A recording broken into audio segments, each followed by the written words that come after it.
অবশেষে তমা মির্জাকে বিয়ের গুঞ্জনে মুখ খুললেন রাফি। ঢাকাই সিনেমার বর্তমান সময়ের আলোচিত নির্মাতা রায়হান রাফি। ইতিমধ্যে তার নির্মিত প্রতিটি চলচ্চিত্রে হিটের তকমা লেগেছে। তার পরিচালনায় সর্বশেষ মুক্তিপ্রাপ্ত সিনেমা তুফান, দুই বাংলায় মুক্তি পেয়েছে এটি। এদিকে গুঞ্জন রয়েছে ব্যক্তিগত জীবনে চিত্রনায়িকা তমা মির্জার সঙ্গে প্রেমের সম্পর্কে রয়েছেন রায়হান রাফি। প্রায় সময়ই তাদের নানা পোস্ট, ছবি দেখে অনেকেই নানা প্রশ্ন তোলেন তাদের সম্পর্ক নিয়ে। গুঞ্জন রয়েছে তারা বিয়েও করেছেন, যদিও এই সম্পর্কের কথা কখনো স্বীকার করেননি এ যুগল।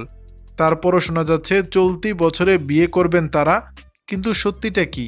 তুফান সিনেমার আলোচনা সমালোচনা নিয়ে ভারতীয় একটি গণমাধ্যমে কথা বলেছেন রায়হান রাফি। এই আলাপচারিতার এক পর্যায়ে উঠে আসে তমা রাফির প্রেম বিয়ের প্রসঙ্গ।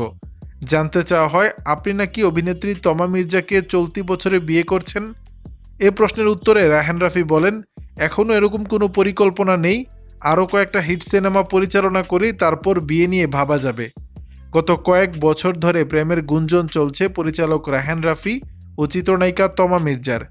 এই গুঞ্জন নিয়ে কেউই সরাসরি মুখ না খুললেও কেউ বলছেন উই আর জাস্ট ফ্রেন্ড, এর চেয়ে একটু বেশি। অন্যজন বলছেন একই বয়সে হওয়ায় বন্ধুত্ব জমে উঠেছে। দর্শক, বিষয়টি নিয়ে আপনাদের মতামত জানাবেন নিচের কমেন্ট বক্সে।